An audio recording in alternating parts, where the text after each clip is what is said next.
नमस्कार, आप देख रहे हैं टीवी हिंदुस्तान और मैं हूं आपके साथ कृतिका सूर्यवंशी।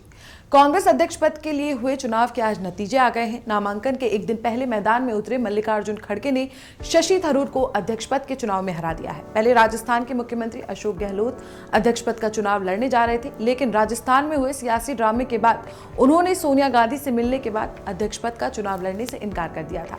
इसके बाद खड़गे ने चुनाव लड़ने का फैसला किया था। मल्लिकार्जुन खड़गे देश की सबसे पुरानी राजनीतिक पार्टी कांग्रेस के नए अध्यक्ष बन गए हैं। मल्लिकार्जुन खड़गे को 7,897 वोट मिले, जबकि उनके खिलाफ चुनाव लड़ रहे शशि थरूर को 1,072 वोट मिले। वहीं 416 वोट अमान्य हो गए। कांग्रेस अध्यक्ष पद के लिए 17 अक्टूबर को हुई वोटिंग में कुल 9,385 डेलीगेट्स ने वोट डाले थे। कांग्रेस को 24 साल बाद गांधी परिवार से बाहर का अध्यक्ष मिला। इससे पहले सीताराम केसरी गैर गांधी अध्यक्ष रहे थे। शशि थरूर ने निर्वाचकों से बदलाव अपनाने का साहस दिखाने का आह्वान करते हुए रविवार को कहा था कि वो जिन बदलाव के बारे में सोच रहे हैं उनमें पार्टी के मूल्यों में कोई बदलाव नहीं होगा और केवल लक्ष्य पाने के तरीके में परिवर्तन आएगा। थरूर ने ट्वीट कर हार स्वीकार कर ली है। शशि थरूर ने ट्वीट करते हुए नए अध्यक्ष मल्लिकार्जुन खड़गे को बधाई दी है। उन्होंने कहा कि कांग्रेस का अध्यक्ष बनना एक बहुत बड़े सम्मान और एक बड़ी जिम्मेदारी है। मैं कामना करता हूं कि मल्लिकार्जुन खड़गे जी उस कार्य में पूरी तरह सफलता हासिल करें। 1,000 से अधिक सहयोगियों का समर्थन प्राप्त करना और पूरे भारत में कांग्रेस के इतने शुभचिंतकों की आशाओं और आकांक्षाओं को आगे बढ़ाना मेरे लिए सौभाग्य की बात थी। हालांकि शशि थरूर की ओर से चुनाव में पक्षपात और धांधली के भी आरोप लगे। थरूर के एजेंट सलमान सोज ने पार्टी हाईकमान को पत्र लिखकर इस बारे में शिकायत की थी। थरूर के पोलिंग एजेंट सलमान सोज ने कांग्रेस इलेक्शन अथॉरिटी के चेयरमैन मधुसूदन मिस्त्री को पत्र लिखकर चुनाव में धांधली की शिकायत की। सलमान सोज ने उत्तर प्रदेश में वोटिंग के दौरान अनियमितता बरतने का आरोप लगाया और कहा कि इलेक्शन अथॉरिटी के नियमों की धज्जियां उड़ाई गई। बिना पोलिंग एजेंट के बक्सों को सील किया गया। कुछ अन्य राज्यों में भी नियमों का उल्लंघन हुआ है। हालांकि मतगणना से पहले ही खड़गे की जीत तय मानी जा रही थी। कहा जा रहा था कि उन्हें गांधी परिवार का समर्थन प्राप्त है। खुद शशि थरूर ने भी भेदभाव और पक्षपात के आरोप लगाए थे। वहीं अगर मल्लिकार्जुन खड़गे के राजनीतिक सफर पर नजर डालें तो उनकी ये उपलब्धि उनके संघर्ष के आगे कमतर लगती है। 50 साल से लगातार सक्रिय राजनीति में रहने वाले खड़गे की केवल एक बार चुनाव हारने की नौबत आई है। कर्नाटक में उन्हें प्यार से सोली दादा सरदारा बोला जाता है। एक दलित परिवार में जन्म लेने वाले खड़गे को सरकार और संगठन दोनों का जितना अनुभव है, शायद बहुत कांग्रेसी उनके इस अनुभव का मुकाबला नहीं कर सकते। खड़गे ने छात्र राजनीति से शुरुआत करके एक आम कार्यकर्ता के रूप में पार्टी को ज्वाइन किया और आज पार्टी के सर्वोच्च पद पर आसीन हुए हैं। जहां तक राजनीतिक कौशल की बात है तो खड़गे को कम आंकना उनके विरोधियों के लिए रणनीतिक भूल होगी।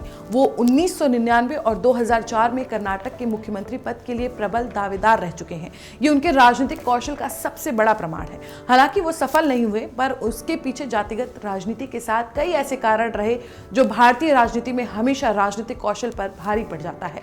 ये उनके हुनर का ही कमाल था कि 1999 से 2004 के बीच कर्नाटक में SM कृष्णा की सरकार में गृहमंत्री के तौर पर उन्हें बेहद शांतिपूर्ण तरीके से प्रख्यात फिल्म अभिनेता राजकुमार कोचंदन तस्कर वीरप्पन के चंगुल से छुड़ाया था।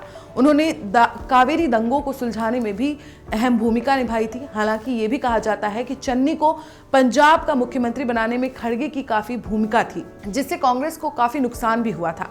मल्लिकार्जुन खड़गे का जन्म 21 जुलाई 1942 को हुआ था। वो जहां पैदा हुए वो जगह आज के कर्नाटक के बीदर जिले के बरबत्ती गांव पुराने हैदराबाद कर्नाटक क्षेत्र में आती थी। जब वो सिर्फ 7 साल के थे तब वहां निजाम के राज में सांप्रदायिक दंगे हुए और इन दंगों में उन्हें अपनी मां और परिवार के सदस्यों को खोना पड़ा। इतना ही नहीं, दंगों की वजह से खड़गे परिवार का सब कुछ खत्म हो गया। परिवार को पड़ोसी कलबुर्गी जिले में आकर रहना पड़ा, जिसे पहले गुलबर्गा के नाम से जाना जाता था। इतना झेलने के बाद भी शायद यही वजह है कि खड़गे सांप्रदायिकता के खिलाफ आज भी बहुत मुखर रहते हैं। कलबुर्गी में BA की पढ़ाई के दौरान वो छात्र राजनीति में सक्रिय हो गए। उन्होंने कलबुर्गी के सेठ शंकरलाल लाहोटी लॉ कॉलेज से लॉ की डिग्री लेकर यूनियन पॉलिटिक्स में कदम रखा। 1969 में वो MSK मिल्स एम्प्लॉयज यूनियन के लीगल एडवाइजर बने। जल्द ही उनकी गिनती संयुक्त मजदूर संघ के प्रभावशाली नेताओं में होने लगी। इसी साल खड़गे कांग्रेस पार्टी में शामिल हुए। गुलबर्गा सिटी कांग्रेस कमेटी के अध्यक्ष बनाए गए। 1994 में वे विधानसभा में नेता प्रतिपक्ष बने। 2008 में दूसरी बार इस पद को उन्होंने संभाला। इसी साल कर्नाटक कांग्रेस के अध्यक्ष बनने में सफल हुए। 1971 में कांग्रेस से विधानसभा टिकट लेने में सफल हुए। उन्होंने गुरमितकल विधानसभा सीट से जीत हासिल की। 1971 से जीत का जो सिलसिला चला वो 2019 में आकर रुका। 2008 तक लगातार 9 बार वो कर्नाटक विधानसभा के सदस्य रहे। 2009 में उन्होंने कर्नाटक की गुलबर्गा लोकसभा सीट से जीत हासिल की। 2014 में वो एक बार फिर से लोकसभा के लिए चुने गए। 2009 में मनमोहन सरकार में कैबिनेट मंत्री रहे। 2014 में जब बीजेपी सत्ता में आई तो वो लोकसभा में नेता प्रतिपक्ष बने। 2019 में मोदी लहर में उन्हें बीजेपी उम्मीदवार से शिकस्त खानी पड़ी। हालांकि कांग्रेस ने उन पर भरोसा जताते हुए जल्द ही उन्हें राज्यसभा भेज दिया और आज वो कांग्रेस के राष्ट्रीय अध्यक्ष बन गए हैं। मेरे साथ इस रिपोर्ट में इतना ही। देश और दुनिया की तमाम बड़ी खबरों के लिए देखते रहिए टीवी हिंदुस्तान।